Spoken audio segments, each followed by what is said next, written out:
प्रतिपक्ष के नेता का मैं तहे दिल से धन्यवाद करता हूं। बहुत महत्वपूर्ण मांग है शिक्षा। शिक्षा के बिना पूरा जो मानसिक सांसारिक या संस्कार कह सकते हैं वो अधूरे रहते हैं। माननीय सभापति महोदय, मैं शिक्षा मंत्री से आपके माध्यम से पूछना चाहता हूं कि पिछले घोषणा पत्र में आपने कहा था कि पहले वर्ष में सभी पद भर दिए जाएंगे, रिक्त पद भर दिए जाएंगे। आपने पिछले घोषणा पत्र में कहा था। मैं आपसे पूछना चाहता हूं आपके माध्यम से शिक्षा मंत्री महोदय से, क्या वो सभी पद भरे गए? अगर भरे नहीं गए तो क्यों?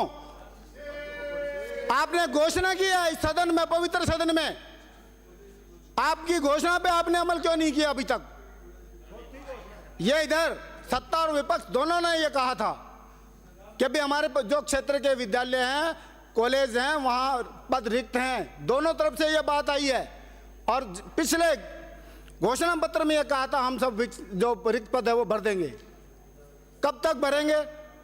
इसका जवाब हमें शिक्षा मंत्री जी दे। माननीय सभापति महोदय, मैं आपसे निवेदन करूंगा कि मेरे विधानसभा क्षेत्र के अंदर जिस प्रकार मैंने आपको पहले कहा कि 60% पद जो है अध्यापकों के रिक्त है, 60%।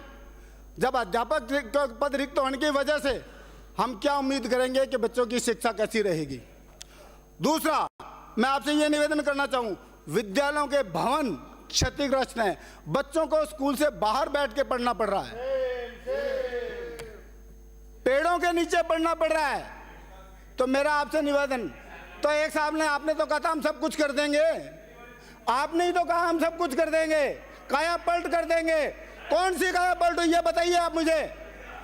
मैं आपसे निवेदन करना चाहूंगा, समसा विभाग द्वारा विद्यालयों के अंदर कक्षा कक्ष का निर्माण किया जाता है और आप उठा के देखिए टोटल जो प्रस्ताव जाते हैं उनके अंदर मेजर रिपेयरिंग के नाम पे पैसा दिया जाता है। नए कक्षा भवन का निर्माण नहीं किया कि मेजर रिपेयरिंग के अंदर बहुत बड़ा घोटाला होता है। उसमें नॉर्म्स बने हुए हैं कि आप छत से ऊपर की मतलब दीवार जो दरवाजा है उसके ऊपर की छत को ऊंचा करोगे, जबकि उसके अंदर वो पुरानी बिल्डिंग है वो 5-5 फुट नीचे जा चुकी है। मेजर रिपेयरिंग के नाम पे पैसा खाया जा रहा है, नए कक्षा भवनों का निर्माण नहीं किया जा रहा। तो मेरा निवेदन है कि इस तरह की जो कमियां हैं उनको ये शिक्षा मंत्री जी दूर करें। विद्यालयों में एससी की बच्चियों की जो जनसंख्या है वो 70% है राजकीय विद्यालयों में, क्योंकि हमारा ग्रामीण क्षेत्र 70%, और उनके लिए स्वच्छ शौचालयों की व्यवस्था नहीं है। मैं आपसे निवेदन करूंगा कि उन स्वच्छ शौचालयों की व्यवस्था करवाई जाए। और बहुत से आपने अभी विद्यालयों को मर्ज किया है दूसरे विद्यालय में, 7-7, 8-8 किलोमीटर ग्रामीण क्षेत्र दूर दराज के स्कूल जिनमें कोई संसाधन नहीं है उन बच्चों के पास, क्योंकि उन विद्यालयों के अंदर किसानों की, मजदूरों की, आम गरीब आदमी की बच्चियां पढ़ती हैं। उनके लिए संसाधन नहीं होने के बाद में भी विद्यालय मर्ज कर दिए गए, उनके पास कोई आना जाना, और उन्होंने अपनी शिक्षा को बंद करना पड़ा। माननीय शिक्षा, आपके माध्यम से शिक्षा मंत्री महोदय से कहूंगा इस तरह के जो स्कूल है दूर दराज के उनको मर्ज नहीं किया जाए। माननीय सभापति महोदय, मैं आपके माध्यम से निवेदन करूंगा अंग्रेजी माध्यम विद्यालयों के बारे में। यह सरकार हमेशा समीक्षा के नाम पे कभी किसी के नाम से विद्यालयों के ऊपर एक तलवार लटका रखी बंद कर देंगे।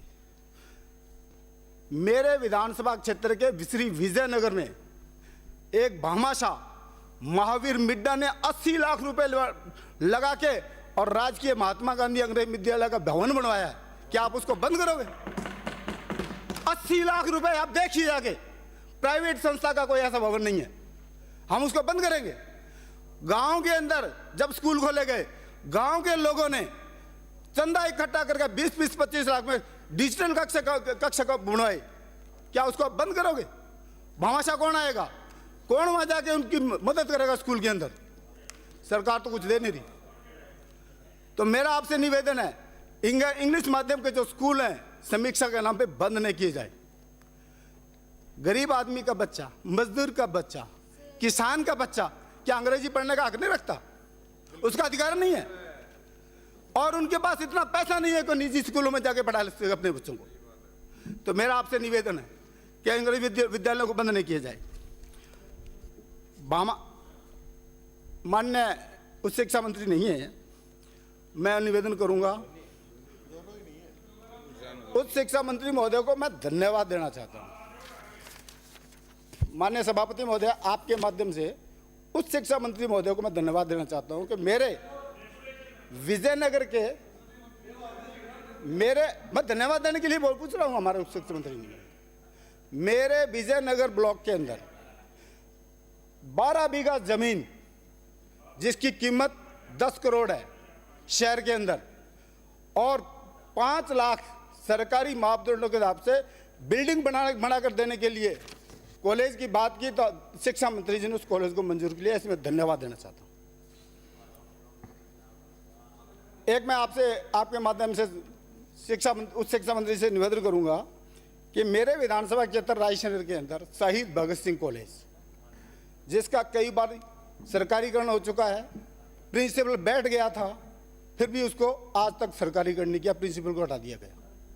उस महाविद्यालय की कोई संस्था नहीं है, एसडीएम उसका प्रशासक है। तो मेरा आपसे निवेदन है, आपके माध्यम से सदन से निवेदन है, उच्च शिक्षा मंत्री से निवेदन है कि वो उस विद्यालय को सरकारीकरण किया जाए। सभापति महोदय, वर्तमान सरकार ने,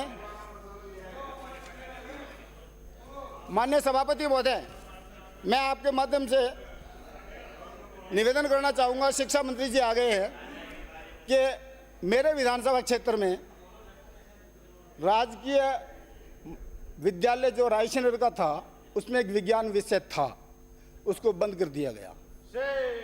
तो उसके अंदर एक ब्लॉक है, नगर पालिका है, एक भी स्कूल के अंदर साइंस नहीं है, तो उसको खोला जाए। मेरा आपसे निवेदन यह भी है सदन के माध्यम से कि जहां भी 400 बच्चियां का स्कूल है, उस स्कूल के अंदर विज्ञान खोला जाए, चाहे वो नगर पालिका क्षेत्र हो, चाहे ग्रामीण क्षेत्र हो। जहां जिस स्कूल में भी 400 से अधिक बच्चियां हैं, क्योंकि पिछली सरकार ने, हमारी सरकार ने तो ये कहा 500 स्कूल बच्चियों वालों को हम कॉलेज घोषित कर देंगे, और बना भी दिए। तो मेरा आपसे ये निवेदन है, कॉलेज नहीं बना पाओ कोई बात नहीं, लेकिन 400 बच्चियों से ऊपर वाले स्कूल, क्योंकि बच्चियां जो है, माँ बाप बच्चियों को बाहर भेजना बहुत मुश्किल है। तो मेरा आपसे निवेदन है कि वो 400 बच्चे से ऊपर वाले स्कूल के अंदर, एक मेरा आपके माध्यम से शिक्षा मंत्री से निवेदन है कि अध्यापकों का बीएलओ में ड्यूटी लगती है। एक एक विद्यालय में 3-3 अध्यापकों की बीएलओ ड्यूटी लगती है, और उससे पहले ही ऑलरेडी 5-5, 6-6 अध्यापक है, उनके अंदर से 3 को आपने बीएलओ बना दिया, तो शिक्षा बाधित हो रही है। ये अध्यापकों को बीएलओ भी ड्यूटी से हटाया जाए। इतना ही कहते हैं, मैं आपका बहुत बहुत धन्यवाद। श्री